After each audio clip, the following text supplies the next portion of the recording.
예배에서 아름다운 성가대의 찬양은 참 기다려지는 순서입니다. 그런데 오래전 대형교회에 다니는 친구로부터 답답한 이야기를 들은 적이 있습니다. 그 교회의 성가대가 찬양을 할 때 얼굴이 제일 눈에 띄고 카메라에 잘 나오는 자리가 있는데 그 자리에 서열이 있다는 것입니다. 새로운 성가대원이 아무것도 모르고 실수로 그 중요한 자리에 가서 자리를 잡으면 문제가 심히 복잡해진다는 것입니다. 무슨 마음으로 찬양하고 예배를 드리는지 참 알 수 없는 일입니다. 설교를 준비하면서 어떻게 하면 성도들이 더 은혜를 받을까? 어떻게 하면 마음의 위안을 얻고 기뻐할까? 어떻게 하면 성도들이 하나님과 더 가까워질까? 이것은 얼핏 들으면 그럴듯하지만 하나님 보시기에 너무도 어처구니 없는 교만한 생각입니다. 저도 예배자이기 때문에 오직 하나님께 초점을 맞추고 정직하게 최선을 다하는 것 외에 제가 할 일은 없습니다. 오늘 설교는 좀 그랬어. 왠지 마음에 와 닿지가 않아. 오늘 마이크가 잘 안 들렸어. 왜 이렇게 춥지? 난방이 꺼졌나?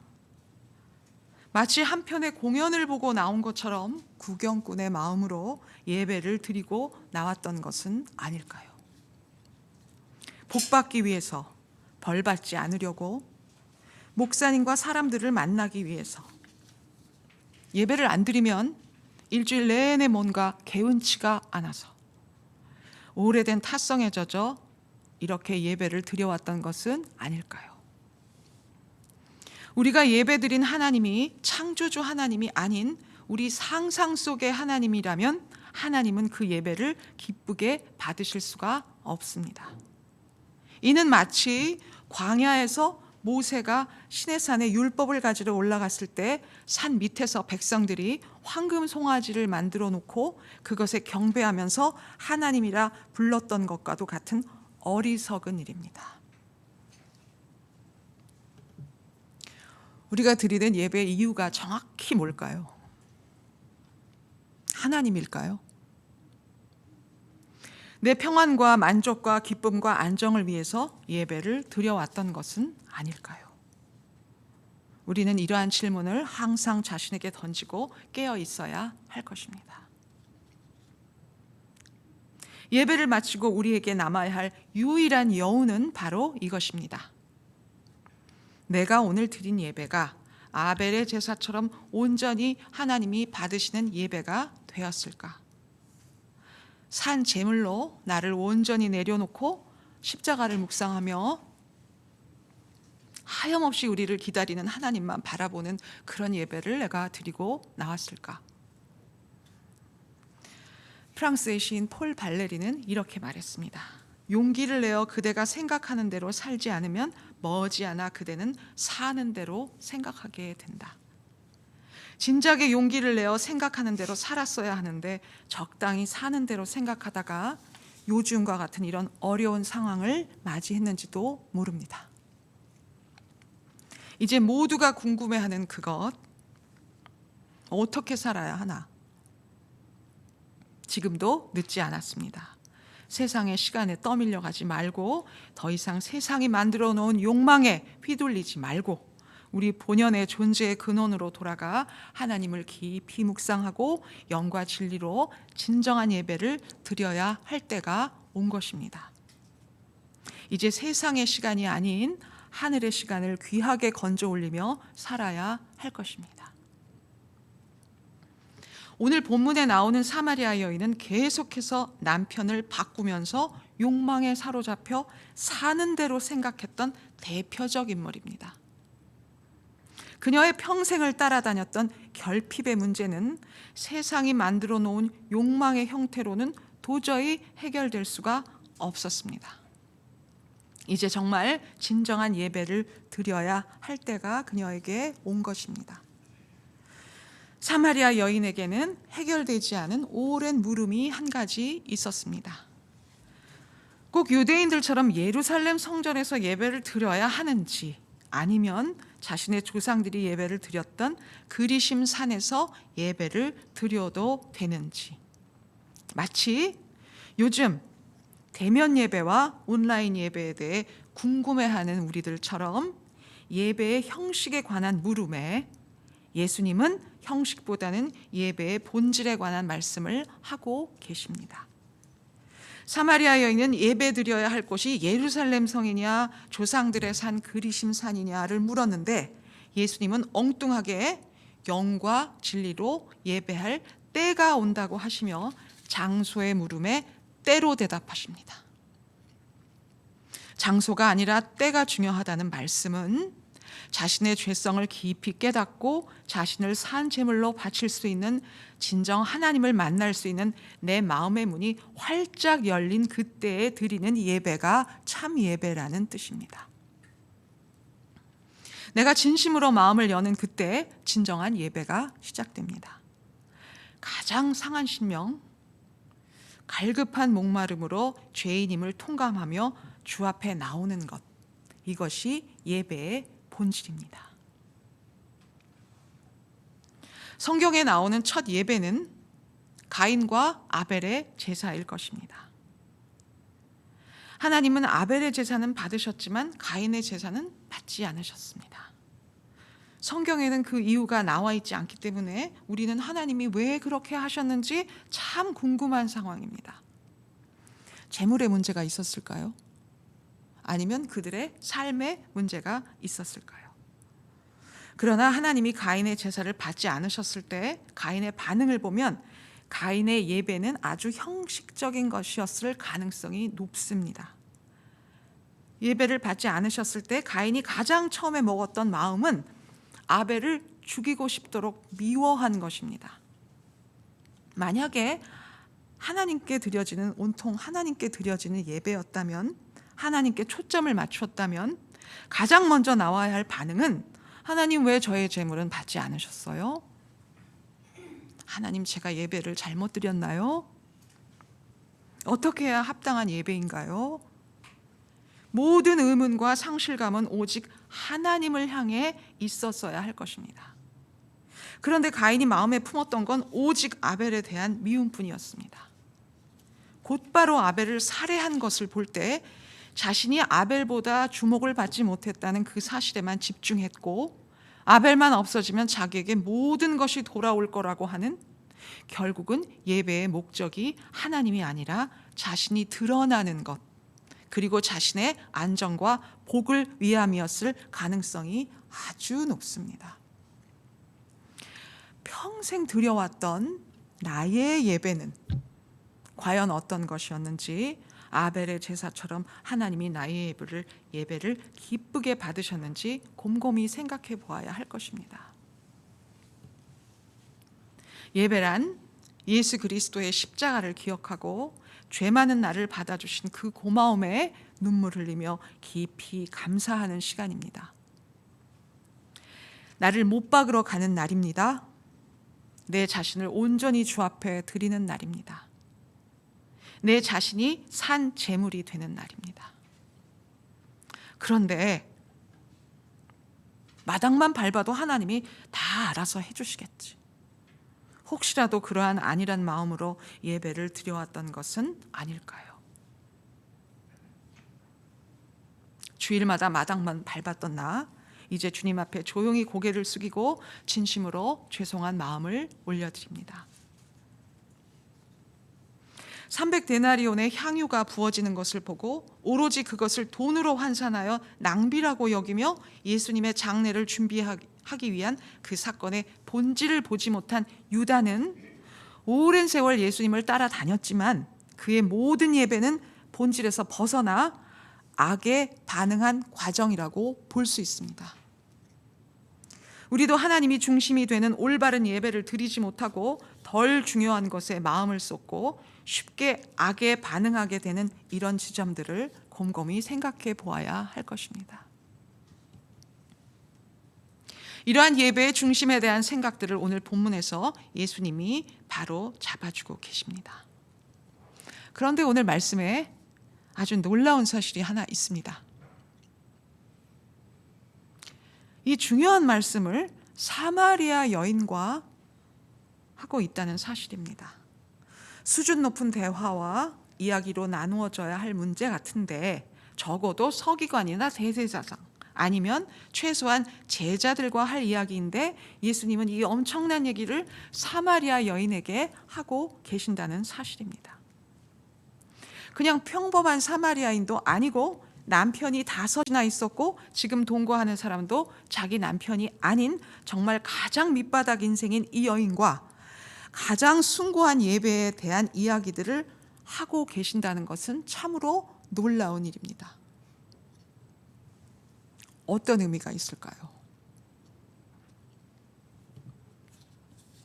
하나님은 영이시니 영과 진리로 예배하라. 우리는 그 영이라는 것을 굉장히 숭고하고 격조 있는 어떤 모습으로 이해하기 쉽습니다. 그러나 예배에는 오직 갈급한 심령과 바닥 상태의 상한 심령, 그리고 자기의 죄를 뚜렷이 바라보는 정직한 심령만 필요하다는 말입니다. 학력과 교양이 높고 봉사를 많이 하는 분들이 있습니다. 옷을 잘 입고 교회에서 높은 직분을 갖고 있는 분들도 있습니다. 평생 예배를 단 한 번도 빠지지 않은 분도 있습니다. 그러나 이러한 세상적 조건들은 예배에 아무 소용이 없다는 것입니다. 우리는 어떠한 죄와 어떠한 인생의 밑바닥의 자리에서도 하나님께 간절함으로 깨어 있으면 어디서든 예배 드릴 수 있습니다. 이것이 바로 은혜입니다. 진정 예배가 필요할 때 주님이 직접 찾아오십니다. 사마리아 여인의 운물가는 바로 예수님이 직접 찾아가신 예배의 자리인 것입니다. 그런데 그 운물가 예배의 자리에서 예수님은 또 예상치 못한 요구를 하십니다. 16절입니다. 이르시되 가서 내 남편을 불러오라. 이 여인에게는 가장 숨기고 싶은 아프고 치명적인 부분입니다. 예수님은 먼저 그 여인으로 하여금 자신의 죄를 바라보게 하십니다. 그 죄에 갇혀서 영적인 도전과 깨달음에 접근하지 못하고 있었던 그녀의 틀을 깨주시는 것입니다. 이제 이 여인의 세상적인 욕구는 사라지고 근원적인 질문에 도달하게 됩니다. 영과 진리로 예배한다는 것 참 어려운 일입니다. 그러한 우리들에게 예수님은 이렇게 질문하십니다. 내 남편이 누구냐? 너의 결핍을 채우기 위해서 하나님을 떠나 여지껏 의지해 왔던 것들이 무엇이냐? 하나님은 영이시기에 영과 진리로 예배를 드린다는 것이 어떠한 시작으로 이루어져야 되는지 그것을 우리가 분명히 바라보게 하시는 것입니다. 그러나 우리의 예배의 시작은 어떻습니까? 우리들의 예배는 뭔가를 얻기 위한, 그래서 불편하게 살지 않도록 늘 우리의 유익, 그리고 우리의 안정, 우리의 행복, 그러한 쪽으로 우리의 예배를 시작하는 것이 대부분입니다. 내가 무조건 성공해야 하나님께 영광 돌리고 좋은 일도 많이 할 수 있다는 그러한 명분을 내세워 내 욕심을 정당화하고 교회에서도 똑같이 세상의 원리를 적용하여 자기를 확장하고 드러내며 뭔가를 더 소유하려 했던 그 허망한 순간들에 이제 작별을 고해야 할 때가 온 것입니다. 저를 온전히 주님께 맡기오니 저를 산제물로 받아 주시옵소서. 영과 진리로 하나님 아버지께 진심으로 마음을 여는 그때 진정한 예배가 시작됩니다. 진심으로 마음의 문을 열 때 그곳이 어디든 사마리아 여인에게 오신 것처럼 직접 찾아와 주시기까지 하는 주님이십니다. 예배의 문제는 목마름에 그 뿌리를 두고 있습니다. 자신의 종교적 열심을 위해 예배하는 것이 아니라 하나님을 알게 된 감격, 그것이 예배의 본질입니다. 어디에나 계시는 영이신 하나님을 예배한다는 것은 이제는 더 이상 나의 욕망을 예배하지 않는 것입니다. 나의 죄성을 깊이 깨닫고 주님의 십자가를 만나러 오는 깊은 회개와 슬픔이 예배의 시작이 되어야 할 것입니다. 드러내놓고 말하지는 못하지만 우리는 각자 스스로 생각하는 은밀한 행복의 기준이 있습니다. 그 기준이 하나님이 아니라면 무조건 그곳에서 나오셔야 합니다. 평생 머물러 살기로 고집하는 그곳, 본토 친척 아비집입니다. 더 가져야 하고 더 인정받아야 하고 더 행복해져야 하는 눈에 보이는 화려함은 영적으로는 내 영혼을 잠식하고 갉아먹는 누더기에 불과한 것입니다. 거기에 머물러 살기로 고집하는 것 그 자체가 재앙입니다. 육신에 머물러 살기로 고집하는 사람은 절대로 하나님을 사랑할 수 없고 끝까지 육신의 번영을 위한 수단으로만 하나님을 이용하려 하기 때문에 결국은 파국을 맞을 수밖에 없습니다. 하나님을 향한 깊은 예배는 내가 원하는 것을 얼마나 효과적으로 그분에게 전달하느냐의 문제가 아니고 하나님 앞에서 얼마나 정직하게 내 자신을 온전히 드러낼 수 있느냐 하는 그 문제입니다. 코로나로 인한 지금의 상황을 잘 묵상해 보면 우리가 죽어도 떠나지 못하는 본토 친척 아비집을 하나님이 근본적으로 흔들고 계시는 것은 아닌지 생각하게 됩니다. 인생은 하나님이 잠깐 여행 보내신 거라고 돌아갈 본향집을 생각하며 현실을 하늘도성처럼 살아야 한다고 끝없이 다짐해 왔습니다. 그런데 우리는 지금 살고 있는 본토 친척 아비집만을 붙들고 이곳을 더 풍성하게, 더 안정되게, 더 확고하게 해달라고 나만의 은밀한 바벨탑을 쌓으며 주일마다 형식적인 예배를 드려왔던 것은 아닐까요? 온전히 나를 내려놓고 모든 것을 맡길 때 하나님으로 차고 넘치며 그분은 내가 필요로 하는 전부가 되십니다. 로마서 3장 10절에서 12절 말씀입니다. 기록된 바 의인은 없나니 하나도 없으며 깨닫는 자도 없고 하나님을 찾는 자도 없고 다 치우쳐 함께 무익하게 되고 선을 행하는 자는 없나니 하나도 없도다. 눈에 보이지 않는 작은 바이러스는 그렇게도 두려워하면서 온 세상에 가득한 하나님은 두려워하지 않고 눈이 멀어 무감각한 우리들입니다. 지금은 우리의 영적 시력을 회복해야 할 절박한 순간입니다. 예수님이 이 땅에 오신 이유는 우리가 사는 이 가짜 세상을 감싸고 있는 하나님의 진짜 세상을 알게 하기 위함입니다. 예배자로 불러주시지 않으면 하나님을 사모하는 것도 불가능하다는 것을 우리는 뼈저리게 알았습니다. 자신의 전적 무능력을 철저히 깨닫는 것이 예배의 시작입니다. 우리가 하나님을 사모하게 되는 것도 사실은 전적인 그분의 은혜로만 가능합니다. 자신을 기쁘게 하고 만족하려는 시도와 하나님께 인정받기를 진심으로 원하는 마음은 완전히 다른 것입니다. 나는 정말 아무것도 아니라는 그 사실을 철저히 깨달을 때만이 비로소 하나님의 자비의 가치를 실제적으로 알게 됩니다.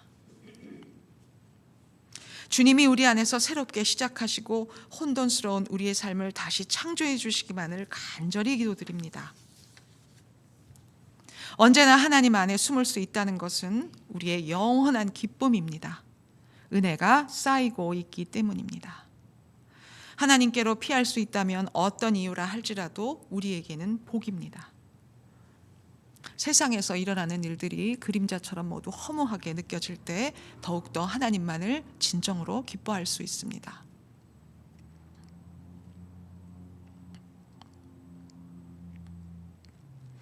이제 그분과의 깊은 내면의 교제를 우리 삶의 유일한 목표로 삼는다면 우리는 비로소 진정한 행복을 누리게 될 것입니다. 하나님은 우리가 필요로 하는 전부입니다. 시편 27편 4절 말씀입니다. 내가 여호와께 바라는 한 가지 일, 그것을 구하리니 곧 내가 내 평생에 여호와의 집에 살면서 여호와의 아름다움을 바라보며 그의 성전에서 사모하는 그것이라. 다윗이 하나님께 평생을 두고 원했던 소원 한 가지는 여호와의 집, 곧 성소에 거하는 것이었습니다. 성소에 돌아갈 수 없는 그의 어려운 처지에서 예배를 드리고 싶은 그 마음은 더욱 간절했을 것입니다. 오랫동안 예배를 드릴 수 없었던 우리도 이제 다윗의 마음을 충분히 이해할 수 있습니다. 태초에 아담과 하와를 만드신 분명하고 확실한 목적은 하나님께 영광 돌리고 그분을 기뻐하며 무엇보다도 하나님을 사랑하게 하기 위함입니다. 아름다움의 의미는 예배를 드릴 때 나타나는 하나님의 영광을 뜻하고, 사모한다는 의미의 히브리어 바카르는 여호와를 알고자 하는 열망으로 가득 차다라는 의미를 갖고 있습니다. 결국 하나님을 알고자 하는 열망은 성전에서 예배를 드리며 하나님의 영광이 나타날 때 온전히 충족될 수 있습니다. 나의 존재의 근원이 믿음의 실제적인 뿌리가 정말 하늘에 그 기반을 두고 있는지, 아니면 아직도 세상에 있는지 철저히 나의 내면 안으로 깊이 들어가 보아야 할 것입니다. 정상적인 예배를 볼 수도 없고 모든 성례전이 멈추어버린 상황에서 하나님만 바라보고 그분께 소망을 둘 수 있는지 내 자신을 돌아보는 엄중한 시간입니다. 타성에 젖은 안일한 예배, 그 편리한 안도감에 의존할 수 없는 지금의 상황에서는 내 몸이 성전이고 내 삶이 예배가 되고 내가 일하는 모든 곳이 거룩한 지성소가 될 수 있는지 깊이 생각해야 합니다. 신앙의 모든 형식이 다 사라져도 흔들림 없이 오직 하나님만 사랑할 수 있는지, 더 높은 차원의 믿음과 사랑을 요구하시는 하나님의 음성에 귀 기울여야 할 것입니다. 로마서 12장 1절에서 2절 말씀입니다. 그러므로 형제들아, 내가 하나님의 모든 자비하심으로 너희를 권하노니 너희 몸을 하나님이 기뻐하시는 거룩한 산 제물로 드리라. 이는 너희가 드릴 영적 예배니라. 너희는 이 세대를 본받지 말고 오직 마음을 새롭게 함으로 변화를 받아 하나님의 선하시고 기뻐하시고 온전하신 뜻이 무엇인지 분별하도록 하라.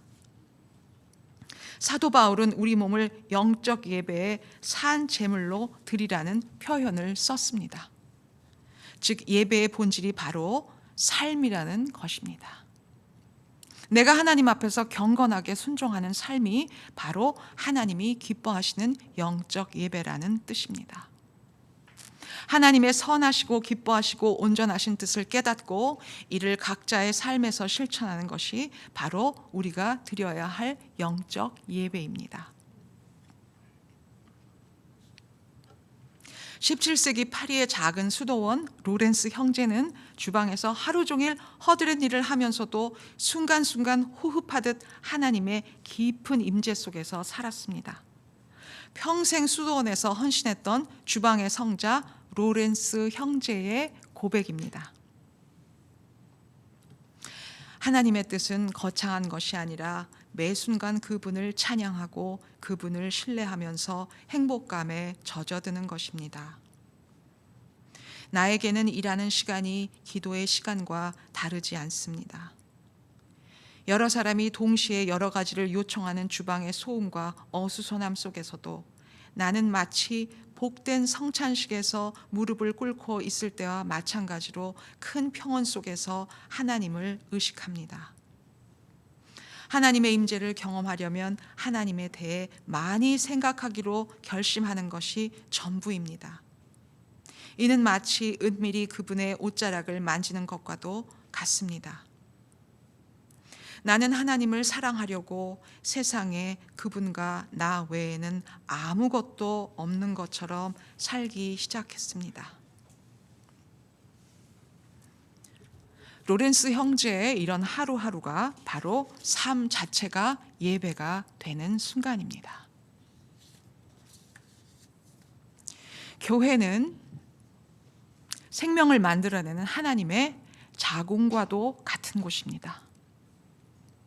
생명이 잉태되기 전 텅 빈 무의 공간, 그 어떤 소유의 세상 원리가 들어올 수 없는 공간이 되어야 할 것입니다.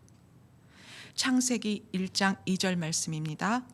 땅이 혼돈하고 공허하며 흑암이 깊음 위에 있고 하나님의 영은 수면 위에 운행하시니라. 운행하시니라의 원뜻은 알을 품다입니다. 어미새가 새 생명의 탄생을 열망하며 알을 소중히 감싸 안는 것처럼 하루하루가 혼돈과 공허 흑암으로 가득하지만 하나님이 어미새처럼 꼭 안고 계십니다. 그래서 지금은 각자의 알 속에서 조용히 묵상하기 좋은 때입니다. 세상이 만들어 놓은 욕망 속에서 헛되이 추구하던 모든 수고를 멈추고 자궁처럼 텅 빈 공간으로 들어와 자신을 낮추고 하나님으로부터 자신의 근원을 찾아 새 생명으로 다시 태어나 영과 진리로 예배를 드려야 할 것입니다. 태초에 수면 위에서 운행하셨던 하나님의 영은 지금도 이 막막한 세상의 혼돈과 흑암 위에서 여전히 계속해서 새로운 세상을 창조하고 계십니다. 내 속에 하나님의 신비로운 창조가 일어나도록 삶의 프레임을 완전히 바꾸고 속사람이 바뀌는 창조가 일어나게 해달라고 기도해야 할 것입니다. 영이신 하나님이 새로운 창조의 영을 우리에게 나누어 주실 것입니다. 내가 무슨 일을 하게 될 것이며 어떤 존재인지에 지나치게 관심을 갖는다면 결국은 타락할 수밖에 없습니다.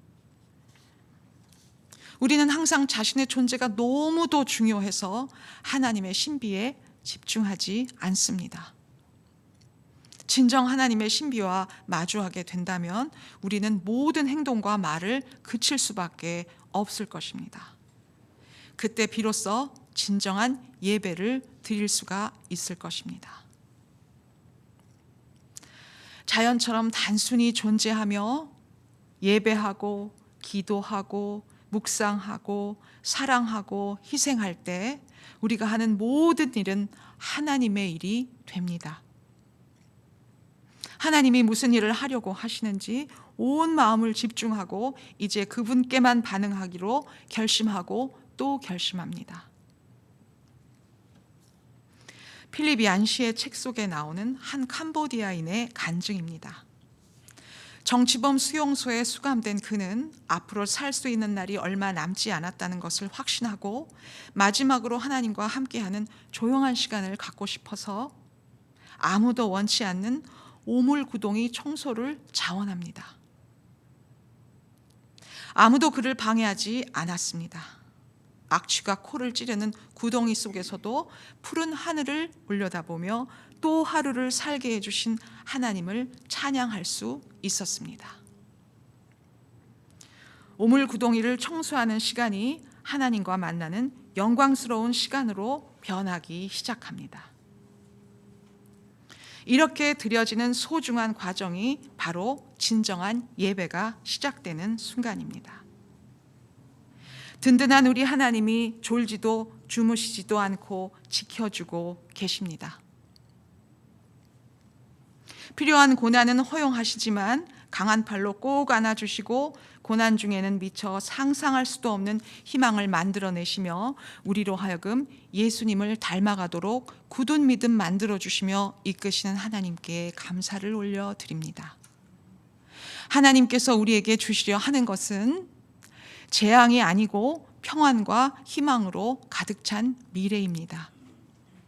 굳어져 있던 우리의 마음을 뒤집어 불신과 염려, 두려움을 없애주시고 우리의 믿음을 성령으로 다시 살아나게 하실 것입니다. 사라져야 할 것은 사라질 것이고 살아날 것은 더욱 풍성하게 살아날 것입니다. 기도하겠습니다. 하나님이 모든 것을 지으시되 때를 따라 아름답게 하셨고 또 사람들에게는 영원을 사모하는 마음을 주셨느니라. 그러나 하나님이 하시는 일의 시종을 사람으로 측량할 수 없게 하셨도다. 하나님은 모든 때를 아름답게 하셨다는 귀한 말씀을 믿습니다. 우리 인생의 아픈 순간들도 사실은 아름다운 순간들입니다. 몸이 아픈 분들께는 죄송한 마음이지만 각자 자신의 공간에서 조용히 스스로를 돌아볼 수 있는 이 순간도 모든 때를 아름답게 하시는 하나님의 섭리임에 깊은 감사를 올려드립니다.